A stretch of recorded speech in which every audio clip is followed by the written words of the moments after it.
Good evening, everyone. We are beginning the press conference with head coach of Panathinaikos, Athens, Mr. Christos Serialis. Please put your comments about the game. Yes, good evening. I think that we lost the game today because we were terrible first half defensively. We lost a lot of defensive rebounds. We didn't play with contact. We allowed to Žalgiris a lot of open shots from good shooters.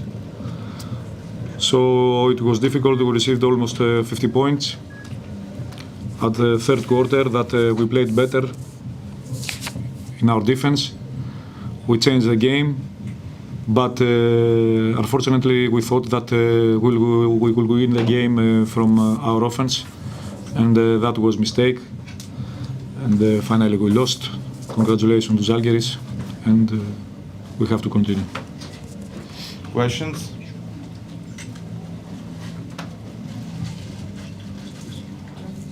No questions?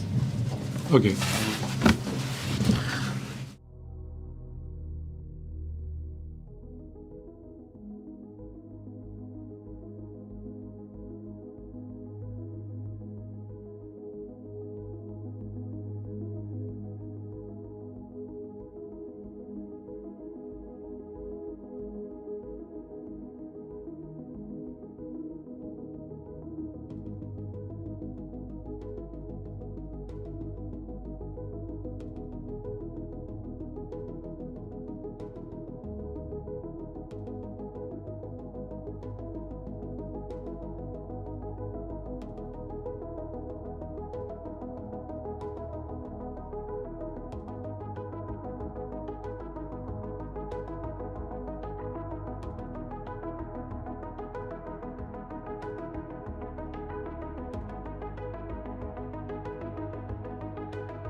And now comments from Žalgiris head coach, Mr. Trinchieri.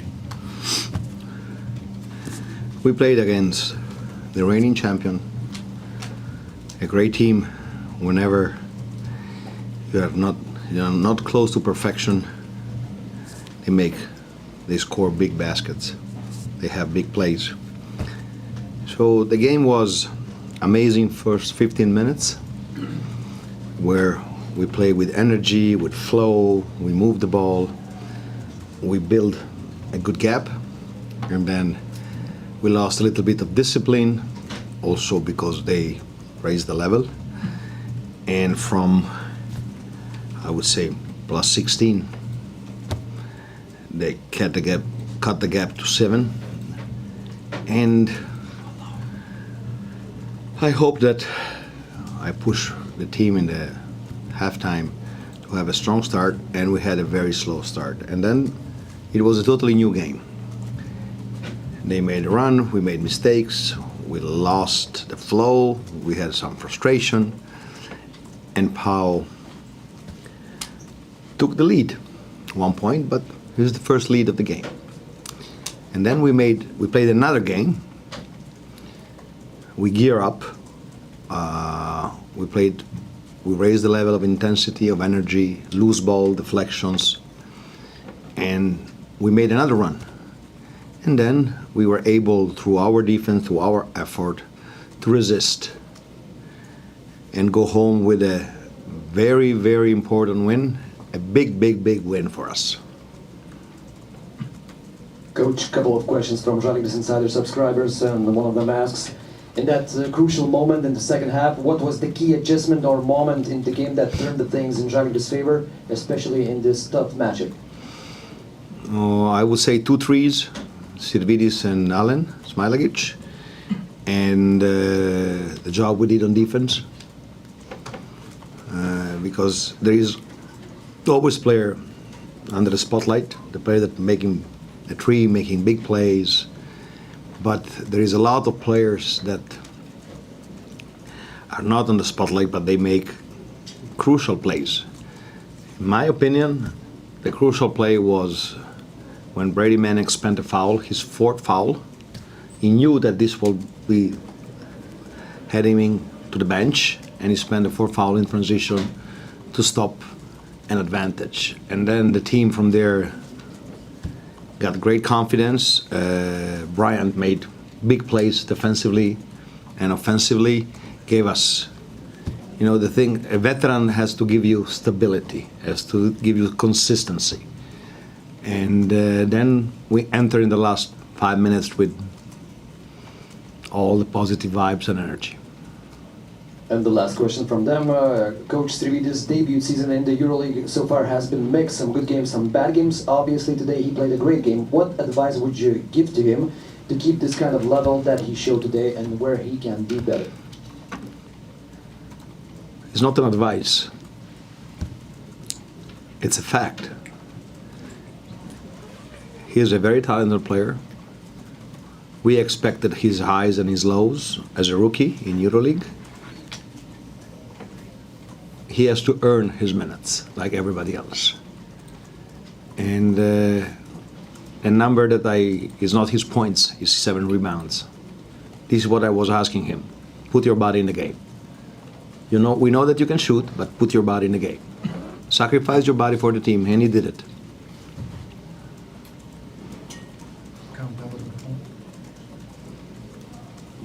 More questions?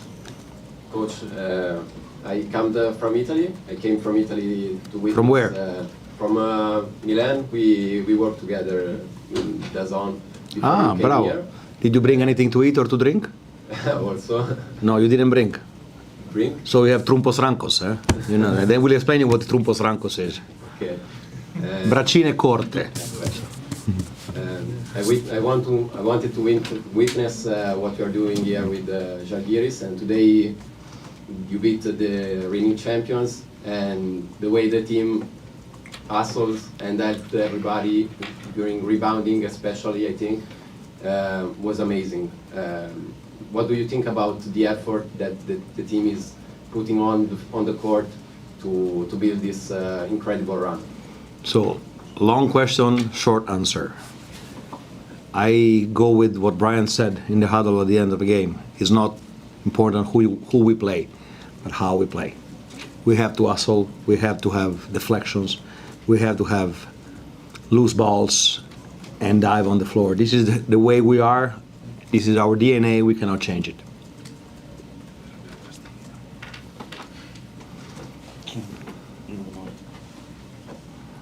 Coach, from your perspective, those 2 Lonnie Walker dunks in the first half, how they looked at one of the best dunkers in the EuroLeague?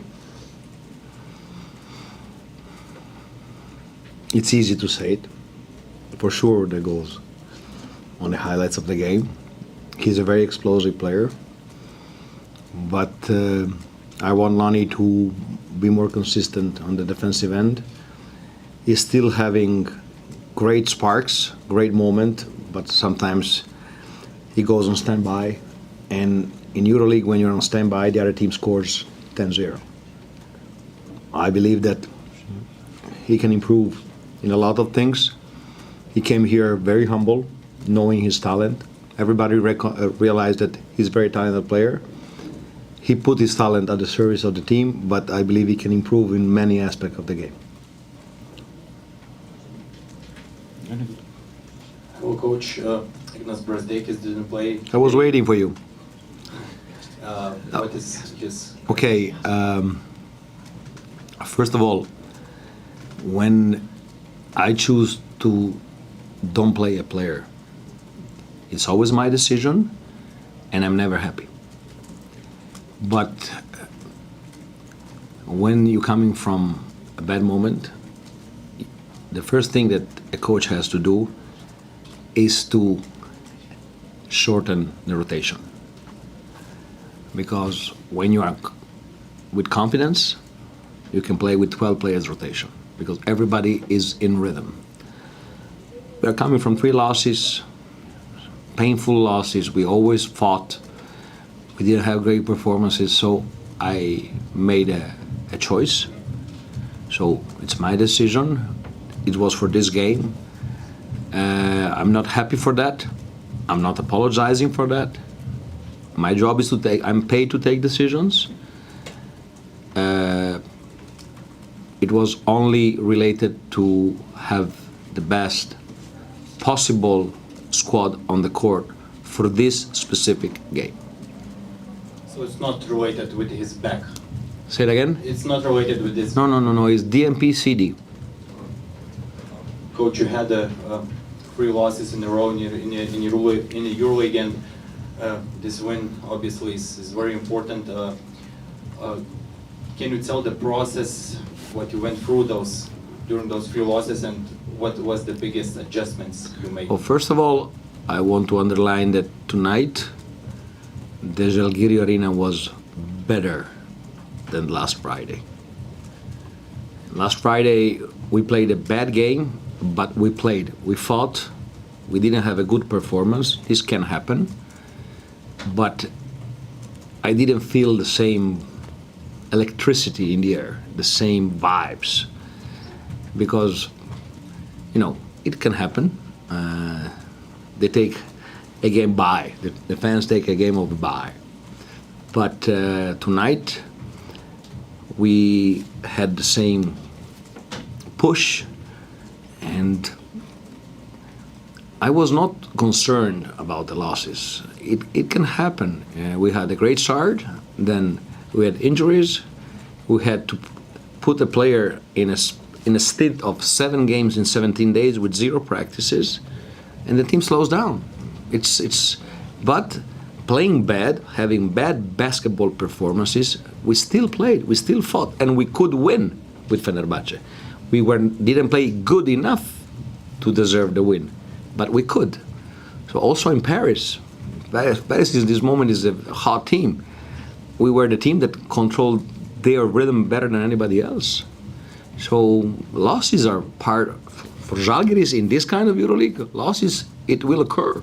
It will happen again, but it's what you do after a loss. Coach, 15-min media outlet broke the news today that D'Angelo Russell is interested of getting Lithuanian citizenship and playing for the Lithuanian national team. You ask me?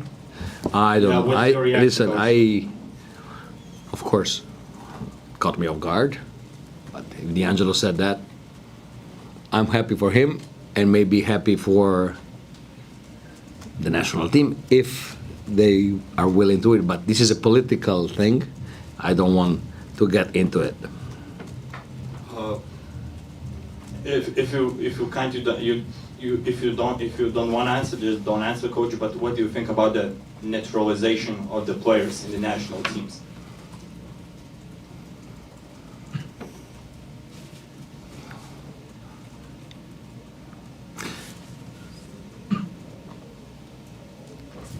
I believe there are two countries, Lithuania and Serbia. Okay, I coach in both, that have let's say, they didn't want to explore this thing about bringing a foreign player to help you to build a better roster, or giving a passport to a player that can help you where you're short. Okay, so it's not I'm in favor, I'm not. It's depending what you want. So these are both Serbia and Lithuania are country with a lot of basketball pride. They, in my opinion, there are two countries where they think basketball is the main sport, and it is. I'm good with the thing that they say, no, we are going to do it with our players. On the other end, if you want to do it, you have to push the basketball world of Lithuania, all the basketball stuff, to produce more players. Because then the thing is there, you know. I believe that there is the production of players, of domestic players, is not the same that in the past, nor in Serbia, nor in Lithuania. So it's a political decision. There's good things both ways, but if you want to keep and be proud of the things that you are going to play only Lithuanian players or only Serbian players, I'm very good with that, but then we have all to think what we can do in order to have more choice in picking the players for the national team, producing young talents. Finito? Thank you. Ačiū. Cazzo, voi di zona non portate neanche un salame, ma va a far culo.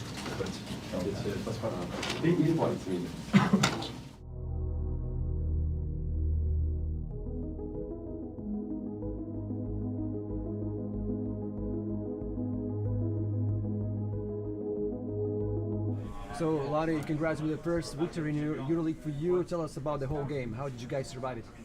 We just kept fighting. You know, Pana's are a great team. They're reigning champs, obviously. We started off very aggressive. We started off hungry.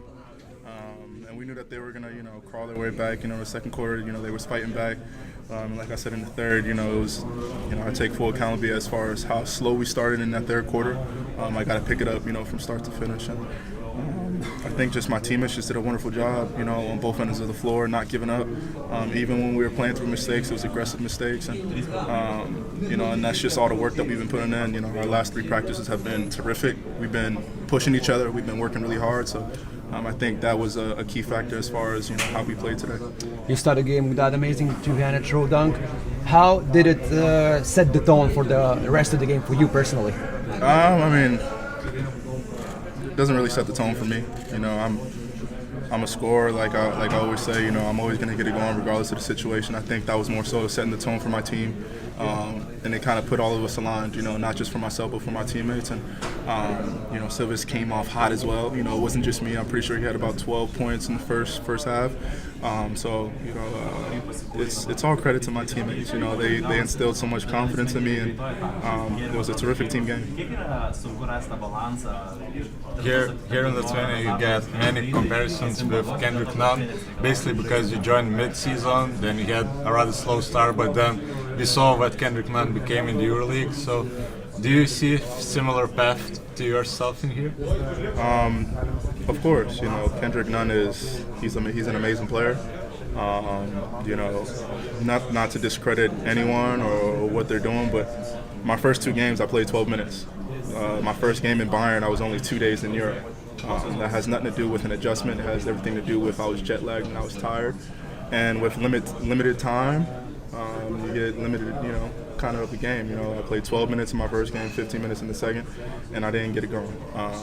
And I think as the games go on and the more and more practices we have, I'm just going to continue to improve. But Kendrick Nunn has been an extreme inspiration and motivation for me. I love that guy to death. I've been with him since the Lakers, known him way before the Lakers, and somehow the world continues to give us a full circle moment for a reason. So that's my guy, that's my brother, and I continue to watch what he does and imitate how he's doing it in the Euroleague, and I want to kind of follow that route as well. Do you see any similarities between the two of you? I mean, you and Kendrick Nunn. Yeah, I mean, of course. We're both from America. We're both scorers, and we both have that grit and that hunger. We both play with a chip on our shoulder, and we know how to play basketball. At the end of the day, so. Like I said, that's my brother. I love that guy, and it's always going to be one of those type of games where you got to just step it up a whole nother level to play against someone of his capability. Were there any friendly banter today with Nunn on the court? Nah, Nunn doesn't. As far as I know, Nunn doesn't really talk much. He's more so just get buckets. He's a silent killer. And he made some great pick and roll threes. As expected. But like I said again, at the end of the day, it's a team game, and our team defensively picked it up, and we came up with the win today. Talking about defensive moments, how did you like the block by Sylvain Francisco on a fast break for Kostas Lukas, and another block at the end of the third quarter? I mean, moments like that, it's extremely important for not just Cisco, but for the team. He had a turnover. And for him to get back and have the resiliency of making a defensive block and showing that tenacity, it gets everyone going, and it shows just our heart and, our effort of just not giving up and wanting to win, And I think Cisco, regardless of what was happening, he didn't want to lose this game, and that was probably the pinnacle part of the game. That was probably, in my opinion, one of the most important parts of the game. Tell us about your dunks. It was amazing. How did you feel? I felt great. The Žalgiris fans and the city of Kaunas is kind of just, it's a different type of energy when you're inside this type of atmosphere. Everyone's going, the energy is flowing. You kind of get goosebumps before the game. So, I'm a high flying scorer. If I see the rim and you want to kind of have some fun and kind of jump with me, we'll see who gets there first. When you saw EuroLeague champs today, can they compete in 7-game series with the worst NBA team, for example, Wizards? Yeah. I mean, when you got great players like Kendrick Nunn, Grant, even Brown, you have some very, really good players that are a part of that team. It's definitely gonna make someone, run for their money. At the end of the day, it's basketball. There's one court, there's one basketball, and there's 10 players. You know what I'm saying? So. The ability to play team ball and play in the right way obviously has a significant role, especially when in the EuroLeague every possession counts. So that translates very importantly. So truthfully, I don't know. I don't really have an answer for you. Do you read any media outlets in Lithuanian language, how they describe your game? Or maybe didn't motivated you because they write that you didn't get some wins for us? No, I don't really watch media. I'm not. I don't seek validation from people. I could care less about a person's opinion of who I am and what I can be. I know my capabilities. I know what I'm made of, and I'm here for Žalgiris basketball. I'm here to win. My teammates instill confidence in me, and good game, bad game. I just want to come up with the win. I don't care about my stats. I don't care about what I'm doing, how I'm playing. At the end of the day, it's about winning. So I don't really watch too much or listen to too much media outlets or what people may say of me. I know what I'm capable of, as you've seen against this game. Even when we lost, you guys see what I'm capable of doing. So I let my game do the talking. There was the question about the Wizards, but Panathinaikos head coach Ergin Ataman challenged the Boston Celtics. So how do you see that coming up in a match between NBA champs and EuroLeague champs? I don't really have an answer for you. I wish I did. Boston Celtics, that's a very tough team. Huge team, very tough guys, great defensive team. So, it's just all about game planning. Watch your feet. It's all about game planning, So, I think if you're coached properly and you follow your game plan and what you're trying to do and being disciplined, the game can go anywhere. Today it came out some rumors about D'Angelo Russell maybe wanting to participate in Los Angeles Olympics for Lithuanian national team. Do you think, do you know him personally, and do you think it would be possible for him to join the national team? I know him personally, but I don't live off insurance. I don't live off what ifs and rumors, so can't really give you a definitive answer of what he wants or what he's doing. If he says it publicly, he says he wants to do it, then he'll do it. D'Angelo Russell is one heck of a player. He's a well-respected point guard, and you know, whatever his decision is, that's his decision. But I don't really live off of rumors. How D'Angelo is like a person, like a teammate? He's one of my favorite teammates. You know, there's times where, I mean, even when I had my game 4 against the Warriors, and I didn't score a bucket, you know, going into fourth quarter, he called it out himself. He was one of the first players to say, "Yo, this is your quarter. You're gonna have you're gonna be a big part of this win." And somehow his energy and his manifestation got instilled into me. So big shout out to D'Lo in that moment. But he's a terrific player. He's a terrific teammate. I mean, even when things aren't going his way, even when things are going his way, you know, he doesn't waver. He doesn't change his personality. He's always going to be a great teammate cheering for you. And it's always love at the end of the day, you know. There's no selfish act. There's no selfishness with D'Lo. And teammates like that is hard to come by. You know, maybe you could text him about this good atmosphere here, and maybe he can come here as well.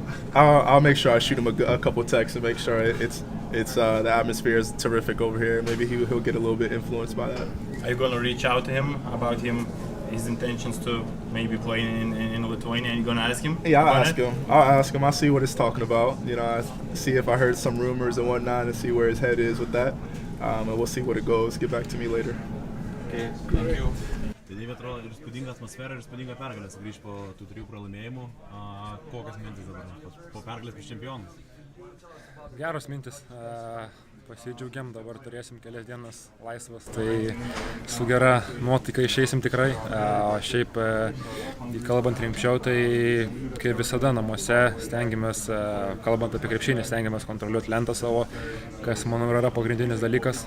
Susimetėm šiandien 3 taškus labai gerų procentų. Ir šiaip, žaidžiant namie prie tokios atmosferos, manau, kuri mums tikrai daug duoda, vienas malonumas. Kiek 3 pralaimėjimai pailiai Eurolygoje buvo įnešę kažkokį, nežinau, tokį supurtimą arba dvejonės? Nepasakyčiau, kad buvo kažkokios dvejonės, aišku, nemalonu, bet tie visi pralaimėjimai, kaip visada, buvo tokie artimi, kur blogai žaisdami dar galėjom pakreipti viską savo linkme. Ne visada tai pasiseka, bet turėjom daug darbo, turėjom tas 3 dienas treniruočių prieš šias rungtynės, tai apžvelgėm ir praeitus dalykus, kur mums reiktų tobulėti, taip pat pasiruošėm šiom rungtynėm, tai reikėjo tų treniruočių, nes daug kelionių, daug rungtynių, tai nėra to laiko išsigryninti galbūt ir tas klaidas ir panašiai, o dabar turėjom, tai ir viskas mūsų naudai išėjo. Pats atrodo, irgi pasikūrė, nuo pat pradžių tai 3 tritaškai, beveik pailiui gavosi ir ten vieną įsimetė tokia greitoja atako, net Trinchieri, man atrodo, pyko. Kiek yra sunku rasti tą balansą ir tarp to noro ar azarto įsimesti greitai, kai esi ant bangos ir dėl to, kad treneris reikalavo įžaisti tą kamuolį? Nežinau, buvo rungtynių ir kur nemesdavau puslaisvis, o treneris reikalaudavo iš manęs to, tai vis dar, galima sakyti, ieškau to balanso ir dėl tų visų metimų, bet šiandien ir komanda jautės gerai, ir aš gerai jaučiausi, ir tas buvo drąsus metimas, bet nežinau, 2 mesti prieš tai, manau, mano manymu, nusipelniau. Koks sezonas Eurolygos debiutantai mėdėt per šitos Eurolygos čempionus, kai tu gini priekį? Stiprus jausmas, geras, ir dabar ypač po rungtynių einant jau pasisveikinti su visais, visi plekšteli per petį, pagiria už tos visus metimus, tai labai džiugu, labai smagu ir motyvuoja tobulėti ir eiti priekį toliau. Lonnie Walkerio dėjimas, tas pirmas, žvėriškas, kaip tau atrodys iš šono? Nerealiai, nežinau, ar net paskutiniais metais tikriausiai net nebuvo tokio atleto komandai, tai, įspūdingai tikrai. Kai gavo kamuolį priekį prieš krepšį, kokio pats dėjimo tikėjai? Gal Vilmila ar kažko tokio? Galvoju, Vilmilas bus, bet dar, manau, pasitaup. Bendrai kalbant apie jo adaptaciją, kiek jam sunku įsilieti ir kiek buvo, taškų pelnė, bet komanda nelaimėjo, kiek jam irgi buvo sunku, sakykime, po tų pralaimėjimų? Sunku tikrai, tai tuo labiau, kada jis ir pats, manau, suprasdavo, kad neįsiliejo taip pilnai komanda palei visą tą mūsų planą ir mūsų sistemą, kas yra labai normalu, palyginus šiaip jau ir šiandien rungtynės tikrai matosi užsivedęs ir taip pat ir treniruotėse labai geranoriškai geras vyrukas yra ir stengiasi klausinėja ir mūsų, ir trenerių, kaip kur kas turi būti, gilinasi tas sistemas ir manau, dar labai greitai šia pagavo tą mūsų ritmą visą. C-Bet. Lošimo automatai. Lažybos. Stalo lošimai. C-Bet. Nesaikingas lošimas gali sukelti priklausomybę.